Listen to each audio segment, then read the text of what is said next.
Hi guys, my name is Megan Keefe, and today I'm going to be talking about food waste in New Jersey schools. So before I get started, I just want to give you an overview of what my presentation is going to entail. And so first I'm going to discuss the background research I found, then my research question and goals, the method I used, and then my hypothesis and the conclusions that I ended up to find. So to give you a visual representation of what my topic is going to be about, I want to discuss how food lunches in schools have changed over the course of the past 40 years. So how I did this was I asked ChatGPT to generate me an image of a lunch from 1990, 2000, 2010, and 2020. And as you can see here, lunches have changed drastically. In 1990, there was pudding full of sugar, there was greasy pizza and chocolate milk that also had a lot of sugar. In 2020, fast food had to have a large influence, and this is when we started to have French fries, chicken tenders, chicken sandwiches on our plate. But you still see a lot of sugar on the plate with fruit snacks and juices. In 2020, the HHFKA came into place with Michelle Obama, and this will be discussed later, but it made a huge impact on how lunches have changed, and it made it more nutritious overall. And here you can see that fruits and vegetables were served separately, and there was a specific emphasis on low-fat milk. And then in 2020, we started to see more cultural things come about in food lunches, and we have proteins, grains, multiple vegetables, and fruits all on one plate. So like I discussed, the HHFKA, also known as the Healthy Hunger-Free Kids Act, was enacted in 2010 when Michelle Obama was the First Lady of the United States. But basically what this was is she had the Let's Move campaign, and it was to increase nutritious value for kids in schools and to also increase the amount of physical activity they were doing. So here you see that there was fruits and vegetables were increased, and before this, there was one section of the plate had to be for a fruit or a vegetable. But in 2010, it changed to the fruit and vegetable had to be separate components of the lunch. So fruit and vegetables were increased for kids to eat. There could be no added sugars. Protein had to increase on the plate, and wheat had to become all whole grain. Also, milk had to become low fat, like we saw on the last screen. This was really great. There was obesity rates had declined, and people were eating healthier food. But the problem was that food was being wasted. Specifically in the South, Ginny Hill, a dietitian at the Starkville School District for 10 years, had noticed that there was a lot of biscuit waste. In the South, biscuits are a very common thing, and they have a lot of white and whole grain, not whole grain, but after the shift they had to become whole grain, so people weren't eating them as much. She noticed that the trash cans were overfilling with biscuits, although before kids used to be devouring biscuits day after day after day after day. And she said, if we serve a healthy meal that a student doesn't eat, all we're producing is a healthy trash can. Also, the University of Vermont, a person named Sarah Amond conducted a study to identify the amount of food that was actually being wasted after the implementation of the HHFKA compared to before its implementation. She found that 56 more cups of fruits and vegetables were being discarded daily, assuming that 400 meals were set.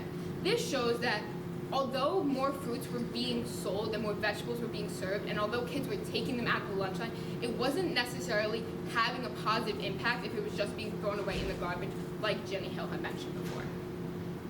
So with this research, I identified a gap, and I said that although there has been a lot of information presented about the effects of the HHFKA, there hasn't been specific research about which specific fruits and vegetables were being wasted the most. Like Ginny Hill had discussed, there was biscuits being wasted, but I wanted to dive deeper into what specific fruits and vegetables were being wasted. So my original plan was I was going to do an observational study similar to the University of Vermont, and I was going to observe people's actions in the lunch line. So I was going to sit down and observe how, when they walked out of lunch line, how many of them threw away the fruit and vegetable as soon as they walked out compared to right after they walked out and then at the end of the lunch period. And then what I was going to do was I was going to put a donation bin and see if people's actions changed, if they could donate the food rather than actually wasting it. This donation could then go to animals that can eat it at the Rutgers farm. Then I presented this idea to the ethics board, and they brought up how there might be some awkwardness discussing with people why they might have wasted their food and just the little complications that might be had. So I decided to stay away from this idea and not make this awkwardness for people. And I came up with my final research method, which was to do a survey, which I'll get into in a second, and I was just going to analyze the data from that survey. So my overall goal was to use basic statistics and to see how often foods get wasted, and if there's a pattern specifically between the main lunch option that's provided and the amount of waste that there was going to be. So I've broken up this into two simpler questions, and is one food more or less likely to be wasted? And second of all, does the main lunch option affect that food waste? My hypothesis was that green vegetables were going to be wasted the most. Then I also thought that strawberries, because they're so sweet and kids are always looking for a sugary, sweet thing to have in their mouth, they were going to be eaten the most and the less likely to be wasted. And then Taco Bowl, which is the main lunch option served at our school, was going to result in less fruit and vegetable being consumed because kids are very filled by this food compared to pizza, which is less calories in it. So my methodology was that I used a survey like mentioned before, and this used a Likert scale, and all the questions were phrased like this. If Taco Bowl was the main lunch, what is the likelihood that you would throw away strawberries if they were provided? And as you can see, each question started off with the main lunch option and then concluded with a fruit or vegetable in bold. How I did this was I had 6 main lunch options and then I had 6 fruit or vegetable options, and I compared every single main lunch option with every single food. So I had 36 questions overall. So my main lunch options were Taco Bowl, chicken tenders, buffalo chicken dip, macaroni, pizza, and grilled cheese. I chose these specific ones because they're the most, what I have observed, the most eaten overall in our school, and I wanted to see how these commonly liked lunches would affect the lunch or the waste. Fruit and vegetable options were strawberries, apples, peaches, carrots, celery, and green beans. So you might be wondering, how did I analyze this data? So what I did was I originally sent out an interest form to people to participate in our survey. I got just over 30 people who were interested in being part of my study, and then I had sent out a consent form. Not all of the people were able to get back to me, and some of them unfortunately had to drop out because they had so much stress from their school projects that I only ended up having 11 participants actually fill out my survey.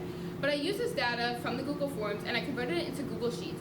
And on that Google Sheet, I made a separate page for every single food that was on the form. So every single fruit, vegetable, and main lunch option. And I took the data from those specific questions and put it on each page. Then I used this and put them in numerical order and counted the amount of people who answered with a 1 compared to answered with a 5, 2, 3, 4, and etc. In this, after counting all the data, I created a chart in Adobe to show my results. So here are my findings.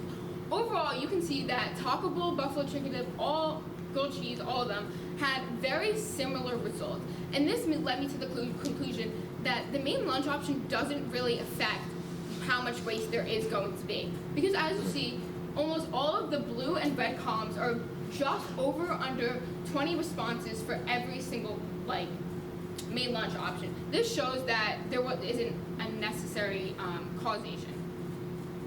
Then my findings for the fruits and vegetables were that strawberries were, just like I had assumed, were a lot likely to be eaten and less likely to be wasted.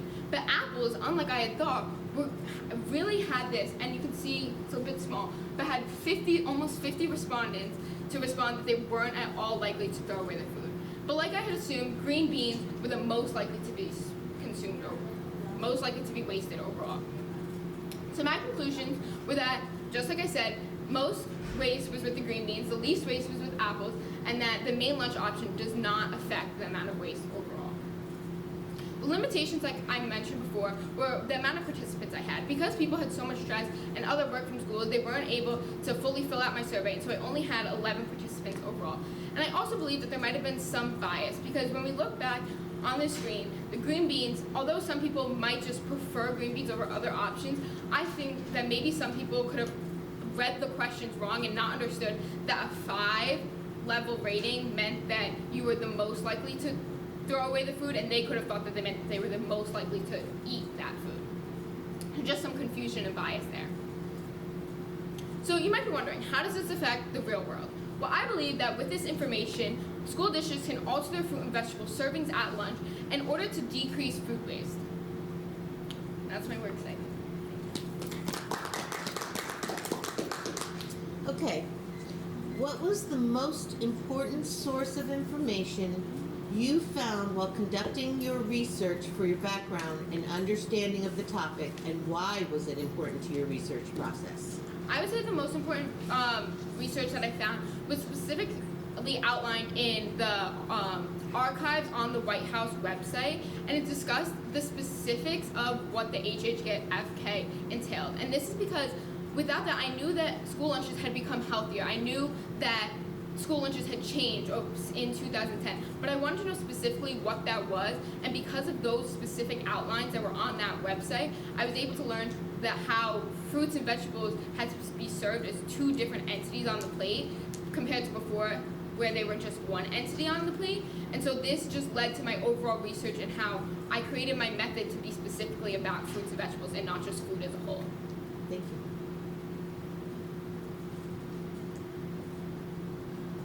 If you can recommend one source you use to someone looking into this topic for an ethical lens, which source would it be and why?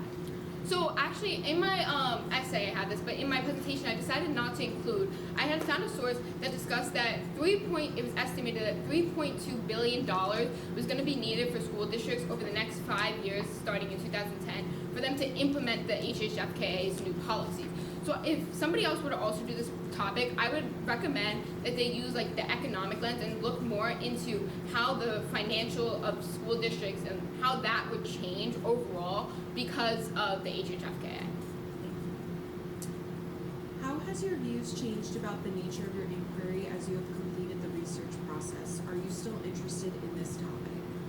My views have definitely changed overall. Before, I originally thought that strawberries were going to be the most consumed and the least wasted, but I started to notice as I was analyzing the data that this wasn't the case. I'm still very interested in this topic, and I hope that in the future me or either other people taking AP research can continue to do it and possibly get more participants along the way so that we can generalize the data and actually make it useful.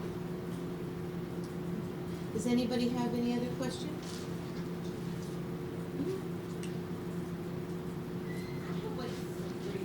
Are we still recording? Yeah. Okay. So the first one is, I really appreciate how you used AI to get your pictures. That was a great use of technology, right? And it made it very clear because you weren't randomly picking pictures. So my question is, do you think we could use technology in the cafeteria to better collect data? Do you have any thoughts about that as a result of your project? I think that technology can definitely be used, kind of like how I was thinking about originally doing the observational study. There could possibly be some sort of technology as we walk out of the lunch line, and when you like throw it into a bin, it could scan what fruits and vegetables are being wasted, or it could also be some sort of like weighing scale that can measure how much food is being wasted and which foods are being wasted the most on which days they are served. Another question is, have you thought any about some specific follow-up action that we could take in our school about food waste? Personally, I think that we could use the results of this and possibly send it out to all the people that are in our school, even just our entire district, because a lot of the times the lunches at the high school are very similar to the middle school and elementary schools. So this could overall just decrease food waste in our schools if we implement this method. My last question, and I appreciate you taking all my questions. So, during your ethics board review, we discovered you were going to need to make a real change in your project just because of the nature of student population and what you really wanted to do, right? Could you reflect a little bit on, the AP capstone process in terms of needing to make that shift? Are you still interested in your original project? Yeah, I was definitely still interested in the topic overall, but when I discussed like my overall topic with Mr. Kess, he gave me a lot of guidance on how I could make my project more ethical and to just avoid the things that would hurt the student body overall. So there was just a potential, Yeah. right? So, what do you think about that process? I thought it was really, it wasn't very difficult overall. Like, I thought it was a good transition to go from one topic to the other. I don't know if you remember, but originally my topic was Do you remember airlines? airlines and the mental health in the aviation industry. And just because of the nature and how severe that like topic is, I realized that even though I could make it more of an ethical methodology, it was just best for me to not discuss that with people or present that like strong, heavy topic to other people, even if I could make it ethical. Right, and as it turns out, it really has become an issue for us, so Yeah. I'm glad to hear that you're still interested in that. Any other questions? I have one. When you were talking about apples, was it the whole apple or was it the little apple slices in the thing? Did you differentiate it all? No, I just said apples overall. Okay. And all the people who filled out the survey in our school, typically at lunch they only serve like the sliced apples, like 9 times out of 10 in the lunch line it's a sliced packaged apples. Sometimes they have an actual apple bite. But I'm really interested now that you've mentioned that 'Cause one to of see the- if it would make a difference. One of the things I've noticed is they love those because they can tuck them in their backpack, Yeah. and if they get hungry later, they Later can they can wolf eat them in the them. hallway or something. Yeah. Now I'm really interested in that. If that makes a difference, if it's a whole apple. And the little or slice. carrots too. Exactly. Thank you so much.